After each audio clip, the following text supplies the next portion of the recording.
ఇప్పుడు ఆల్రెడీ కొంతమంది క్లయింట్స్ వాళ్ళు చెప్తే ఇలాంటి డేటా మేము ఇప్పటి వరకు 40 సంవత్సరాల కెరీర్లో చూడలేదు. ఈ తృప్తి ఉందన్నమాట. ఇన్ని సంవత్సరాల నుంచి కష్టపడిన దానికోసం ఇలా చేయాలరా అని మనం పారావెల్ స్టార్ట్ చేసినప్పుడు కూడా రెడీమేడ్గా ఉంది, మొత్తం రెడీమేడ్గా ఉంటుంది. మీరు చెప్పాను కదా, స్టడీ చేయాలంటే 24 hours పడుతుంది. ఇన్ని అనాలిసింగ్ ఫస్ట్ కట్టే ఎంత ఇవ్వగలిగామంటే 3 months తర్వాత ఇచ్చే 6 months తర్వాత ఇచ్చే నెక్స్ట్ కట్టు దీనికంటే అద్భుతంగా ఉంది. ఎందుకంటే కొన్ని మాకు ఆల్రెడీ తెలిసినా కానీ చేయలేకపోయాం, టైము లేకపోతే ఇంకోటి వల్ల.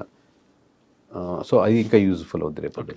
సో కమింగ్ టు తెలంగాణ రాజకీయాలు ఏ విధంగా ఉన్నాయి, కాంగ్రెస్ పార్టీ పైన మైనస్ ఉంది అని చెప్పేసి బహిరంగంగా ప్రజలు మాట్లాడుతున్న వేళ బీఆర్ఎస్ స్ట్రాంగ్ అవుతుంది, మరోవైపు కేటీఆర్ ఈ విచారణకి ఇవన్నీ సంబంధించి. సో ఏదేమైనప్పటికీ కూడా పథకాలు అందరికి అందట్లేదు అనేది గ్రౌండ్ లెవెల్లో ఉన్నమాట. మీరేమంటారు, మీ సర్వే ఏం చెప్తుంది? తెలంగాణ ఇప్పుడు మేము ఆంధ్ర అయిపోయిందండి, నెక్స్ట్ వెంటనే ఆంధ్ర అంటే మేము స్టార్ట్ చేసాం, ఎందుకంటే బెస్ట్ మోడల్ మాకు కాబట్టి. బట్ వేరే కమింగ్ సౌత్ పక్కన పెడితే మిగతా నార్త్ అంతా ఎట్లా వెళ్తున్నాం అంటే ఎలక్షన్స్ ఉన్నప్పుడు వెళ్తున్నాం. ఎలక్షన్స్ ఉన్నప్పుడు వెళ్ళి ఆ డేటా ఇర్రెస్పెక్ట్ మే పార్టీని కాంటాక్ట్ కాకుండా లైక్ ది paravil.com ఇప్పుడు ఆంధ్రప్రదేశ్ ఎలా ఉందో రేపు పొద్దున్న బీహార్ అలాగే వస్తుంది, వెస్ట్ బెంగాల్ వస్తుంది. బట్ తమిళనాడు ఇవన్నీ ఏంటంటే రెగ్యులర్ కట్స్లో చేస్తుంటాం, అంటే 1 year ఎలక్షన్స్ ఉన్నాయి కాబట్టి ఎవ్రీ 2 monthsకి రిలీజ్ చేస్తుంటాం. But when it comes to Telangana మేము నవంబర్లో రిలీజ్ చేద్దాం ప్లాన్ చేస్తున్నాం. ఓకే.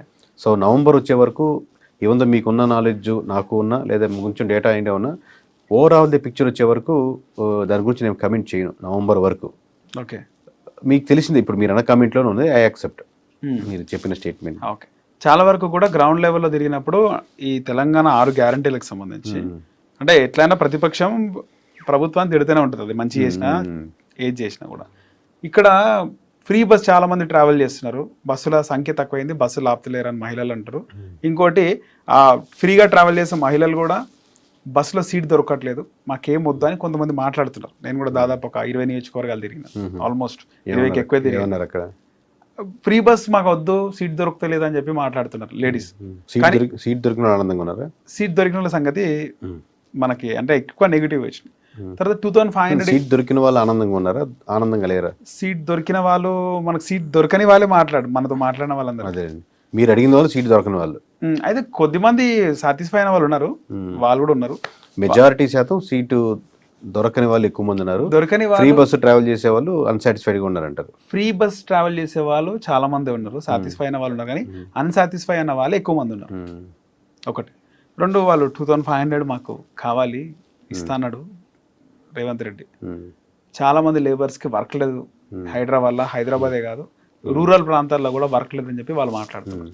సో మీ వరకు వచ్చింది ఏంది? మీరు సర్వే కొద్ది గొప్ప అక్కడక్కడ మాట్లాడి ఉండొచ్చు, అంటే మీ టీవీ ఏం చెప్తుంది దాని గురించి? నేను నవంబర్లో కమెంట్ చేస్తాను. బట్ మీరు అడిగిన ప్రశ్న వరకు కొంచెం అవుట్ ఆఫ్ ది బాక్స్ వచ్చి చెప్పాలంటే, ప్రతి ఒక్క స్కీమ్కి ఒక మనం ఇందాక డేటాలో ప్రొఫైలింగ్ ఎలా ఉంటారో weightage of the free scheme ఉంటుందండి, ఎమోషనల్ వెయిటేజ్ అంటారు దాన్ని.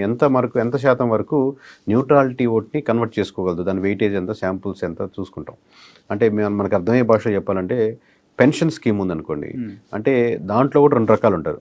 పెన్షన్ స్కీమ్లో డివైడ్ చేసుకుంటే మీరు అర్థమయ్యే ఇట్లా డివైడ్ చేసుకుంటే, ఒక భాగం పెన్షన్ ఇస్తేనే బతికే కుటుంబాలు, దానికి వాళ్ళకి వెయిటేజ్ ఎక్కువ పెన్షన్. దానికి పెన్షన్ సుబ్బారావుకి ఇస్తున్నారు, అప్పారావుకి ఇస్తున్నారు, నాకెందుకు ఎవరు? ఆయనకి 4 ఎకరాలు ఉంది, అది 4 కోట్లు కావచ్చు, నాకు 4 ఎకరాలు ఉంది, అది 1.5 కోట్లు కావచ్చు, 3 కోట్లు కావచ్చు. బట్ నాకు పెన్షన్ ఇచ్చే 3,000 4,000 కాదు ముఖ్యం, వాళ్ళకి ఇస్తున్నారు కాబట్టి వీళ్ళకి వెయిటేజ్ తక్కువ. సో పెన్షన్ స్కీమ్లోనే అందరికీ వెయిటేజ్ సమానంగా ఉండదు. పెన్షన్ స్కీమ్ ఒకటే, లబ్ధిదారు యొక్క పరిస్థితి, ఆర్థిక కోణం, ఫిజికల్గా వాళ్ళు పిల్లలు ఉన్నారా ఎవరు చూసుకోలేని పరిస్థితి ఉంటే వాళ్ళకి వెయిటేజ్ ఎక్కువ ఉంటుంది. ఇప్పుడు వీళ్ళకి వెయిటేజ్ తక్కువ ఉంటుంది కంపారిటివ్లీ. అలాగే వీటన్నిటిలో లీస్ట్ ఫ్రీ బస్ స్కీమ్ ఉందనుకోండి, కంపారిటివ్లీ జనాలు ఫ్రీ బస్ కావాలి అని అడిగి వచ్చిన స్కీమ్ కాదు, ఇచ్చిన తర్వాత అలవాటు పడ్డ స్కీమ్ ఉంటుంది కొన్ని. దాంట్లో కంపారిటివ్లీ ఈ సూపర్ 6లో లీస్ట్ వెయిటేజ్ ఉన్న స్కీమ్లో ఉంటుంది. దాంట్లో అడ్వాంటేజ్ కాక డ్యామేజ్ ఉండే ఆస్కారం కూడా ఉంటుంది, ఎందుకంటే దాంట్లో ఉన్న 10% మాత్రమే, 20% 30% మాత్రమే ఫుల్ అవుతాయి సీట్స్, మిగతా వాళ్ళంతా నిలబడాల్సి వస్తుంది, లేదు వెయిట్ చేయాల్సి వస్తుంది. ఒక బస్సు అవుతాను అన్నీ ఫుల్గా వస్తాయి. దీనివల్లే కదా మనం కనీసం 10 రూపాయలు పెట్టుకుంటే ఇంతకుముందు సీట్ ఉండేది, ప్రతి ఒక్కరికి ఎక్కేస్తున్నా వాడికి గ్రడ్జ్ పెరుగుతూ ఉంటుంది. పాజిటివ్ కోణం 10% కవర్ చేసుకుంటే నెగిటివ్ కోణం 30% పెంచుకున్నట్టు అవుతుంది ఫ్రీ బస్ వల్ల. ఓకే.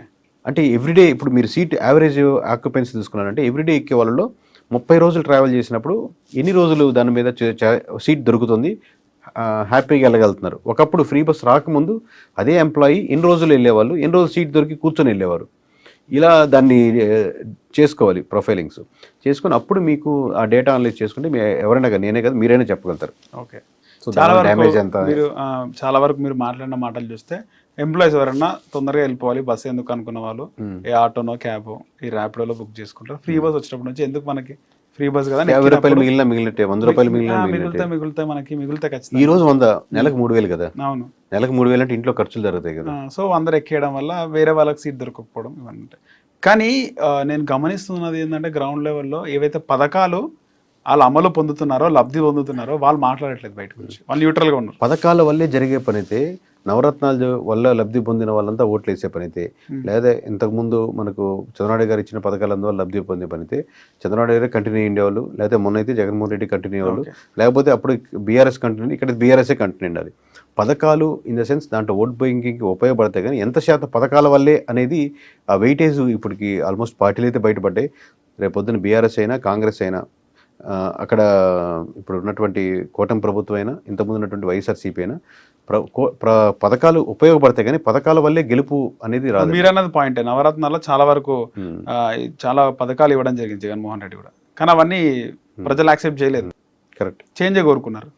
కరెక్ట్. అదే ఎంత శాతం ఏంటి అనేది వెయిటేజ్ని బట్టి మీరు ఏ పథకం ఎంత ఇన్ఫ్లుయెన్స్ చేయగలిగారు, ఎంత ఓట్ బ్యాంక్ టర్న్ అయింది, అట్లా నాయకత్వ లోపం ఉండొచ్చు అక్కడ. అంటే ఈ నాయకులు బిహేవ్ చేసిన తీరు 100% అండి. ఇప్పుడు ఇది 2 చక్రాల వాహనం లాంటిదండి, సైకిల్ లాంటిది, స్కూటర్, మీ ఇష్టం ఏదైనా వెహికల్ అనుకోవచ్చు. ఒక చక్రం మీ నాయకత్వం లీడర్షిప్ అంటే, రెండో చక్రం అన్ని కలిపితే ఎమ్మెల్యేలు అవుతారు. ప్రతి నియోజకవర్గంలో ఎమ్మెల్యేతో ఎక్కువ కాంటాక్ట్ ఉంటారు. రైట్.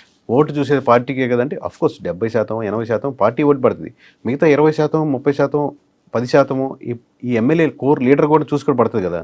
సో తను చూసి వెనక్కి వెళ్ళే ఓట్ బ్యాంకింగ్, తనకున్న ఓట్ బ్యాంకింగ్ అంటే ఎక్కువ అనుకోండి, తను కోల్పోయేది కాకుండా పార్టీని కూడా తీసుకెళ్తారు.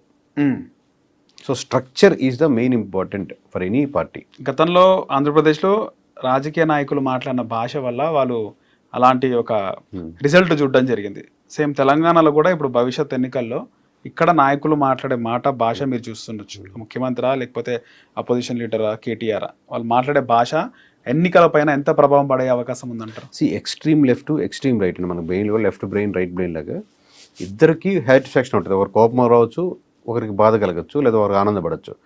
ఇది ఒక పార్టీని తిడుతున్నప్పుడు సరిగ్గా తిట్టాడు మనోడు వాళ్ళని అనో, లేకపోతే మనోడు సరిగ్గా రివర్స్ ఇచ్చాడు, బాధిట్టిండు. బట్ న్యూట్రల్ వాళ్ళు ఓట్ బ్యాంకింగ్ ప్రధానం. వీళ్ళు ఈ గేమ్ కాదు కావాల్సింది. వీళ్ళకి హాస్పిటల్లో మెరుగుపడుతున్నాయా, స్కూల్స్ మెరుగుపడుతున్నాయా, లోకల్ ఇష్యూస్ అడ్రస్ చేస్తున్నారా, డెవలప్మెంట్ జరుగుతుందా, లేకపోతే లోకల్ ఇష్యూస్. వాడు ఎందుకంటే ఎక్స్ట్రీమ్లో ఒక పార్టీతో కాళ్ళు అభిమానం మత్తులో ఉండరన్నమాట. అభిమానం కాలు అది కులంతో కావచ్చు, మతంతో కావచ్చు, ప్రాంతంతో కావచ్చు, లేదా ఒక పార్టీ కావచ్చు, ఒక ఎమ్మెల్యేగా ఉండు. ఈ న్యూట్రల్గా ఉండేవాళ్ళు సెక్షన్ పెరుగుతుంది కంపారిటివ్లీ. ఈ సోషల్ మీడియాలో మనం ఏదైతే చూస్తున్నామో దాన్నే మొత్తం అంత ఓట్ బ్యాంకింగ్ అనుకోలేము. ఎందుకంటే వాళ్ళు ఎక్స్ట్రీమ్ ఒకటి దాని మీద కమెంట్ తిట్టినవాడు ఎక్స్ట్రీమిస్టులు ఉంటారు ఎక్కువ. న్యూట్రాలిటీ ఒకటి చూస్తాడు, పక్కన పెడతాడు, చేదరించుకుంటాడు, ఏంద్రా బాబు అంటాడు, లేకపోతే తన పని, ఎందుకంటే తన కుటుంబం నడవడమే ప్రధానంగా ఉంటుంది. పొద్దున్న లేసే జాబ్కి వెళ్ళాలి, సాయంత్రం వరకు డ్యూటీ చేసుకోవాలి, రెంట్లు కట్టుకోవాలి, స్కూల్ ఫీజులు కట్టుకోవాలి, పిల్లల్ని హాస్పిటల్కి అయితే మళ్ళీ 10,000, 20,000 ఖర్చు అవుతుంది. ఈ జంజాటంలో రాష్ట్రానికి ఏమవుతుంది, దేశానికి ఏమవుతుంది కంటే నా కుటుంబానికి నేను ఏం చేసుకోవాలి అన్న దాంట్లోనే ఎక్కువ తిరుగుతుంటారు. ఆబ్వియస్లీ ఈ మధ్యలో సినిమాలని, సీరియల్స్ అని, షికార్లని, పిల్లలని, ఇవన్నీ ఉంటాయి. దీంతో పాటుగా దీంతోనే కూర్చొని ఒక కార్యకర్తగా నియోజకవర్గంలో పార్టీ తరపు నిలబడి చేయాలంటే ఆర్థికంగా కావచ్చు, టైం పరంగా కావచ్చు, తనకి స్కోప్ కుదరదు. సో వీళ్ళు యొక్క ఇమేజ్, వీళ్ళ యొక్క ఎలా నమ్మకం పెట్టుకుంటున్నారు పార్టీల మీద అనేది ఈ ఎక్స్ట్రీమ్ లెఫ్ట్ రైట్కి ఉన్నటువంటి ఇమేజ్ వీళ్ళకి ఉండదు. సో వీళ్ళు కోరుకునే యాక్టివిటీస్ ఇవి. ఓకే. సో మొత్తానికి న్యూట్రల్ ప్రజలు వాళ్ళ తీర్పు ఎటువైపు ఉంటుందో 100%. ఎప్పుడైనా డిసైడింగ్ ఫ్యాక్టర్స్ న్యూట్రల్సే ఉంటారు. న్యూట్రల్స్ ఎట్లా డిసైడ్ చేస్తారనేది. ఎక్స్ట్రీమ్ నేను బీజేపీ, ఎక్స్ట్రీమ్ కాంగ్రెస్ ఉండేవాళ్ళు, తెలంగాణ బీఆర్ఎస్ ఉండేవాళ్ళు కాదు. వీళ్ళు ఆబ్వియస్గా వేస్తారు, అప్పుడే ఉంటారు. బట్ న్యూట్రల్గా బుర్రను ఉపయోగించి ఆలోచించి నాకేం జరుగుతుంది, ఇది కరెక్ట్ కాదు కదా అని అటు ఇటు షిఫ్ట్ అయ్యే ఓట్ బ్యాంకింగే తలరాతలు, పార్టీల యొక్క తలరాతలు పూర్తిగా తలకిందులు చేస్తాయి. అలాగే మీరు ఇంత స్ట్రాటజీ చేస్తున్నారు ఎన్ని ఇయర్స్ నుంచి. సో మీడియా ఎంత ఎఫెక్ట్ చూపిస్తుంది ప్రజలపైన, పొలిటికల్ పార్టీస్కి సపోర్ట్గా మీడియా ఉంది. సో ఎఫెక్ట్ ఎంత ఉంది ఎలక్షన్స్లో?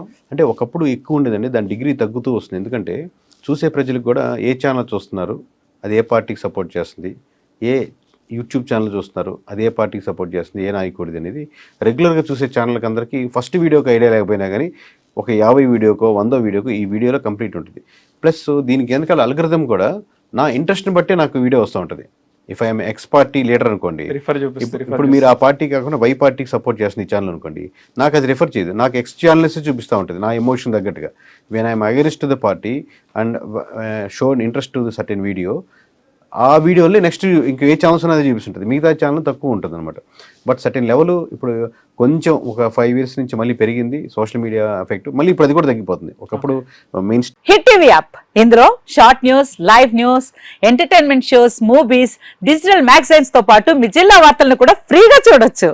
ఇంకెందుకు ఆలస్యం, వెంటనే హిట్ టీవీ యాప్ ని డౌన్లోడ్ చేసుకుని ఫ్రీగా ఎంటర్టైన్మెంట్ పొందండి. Hit TV app. Hit TV app. Please download Hit TV app. Hit TV app ని ఫ్రీగా డౌన్లోడ్ చేసుకొని ఎంజాయ్ చేయండి. మీకు నచ్చిన ఎంటర్టైన్మెంట్ కోసం హిట్ టీవీ యాప్ ని ఫ్రీగా డౌన్లోడ్ చేసుకుని ఎంజాయ్ చేయండి. హిట్ టీవీ యాప్ ని డౌన్లోడ్ చేసుకుని ఆస్వాదించండి, ఆశీర్వదించండి. ఇంతమంది సెలబ్రిటీలు హిట్ టీవీ యాప్ ని డౌన్లోడ్ చేసుకోండి అని చెప్తున్నారంటే ఎంత మంచి యాప్ ఆలోచించండి. అమెరికా అమెరికా అమెరికా అమెరికాలో చదవాలనుకునే వాళ్ళకి విశ్వసనీయమైన పేరు మన శౌర్య కన్సల్టెన్సీ. UK లో 1 year masters. UK లో 1 year masters. 2 years work permit up to 5 years visa. Contact Saurya Consultancy. Contact 89851 89851.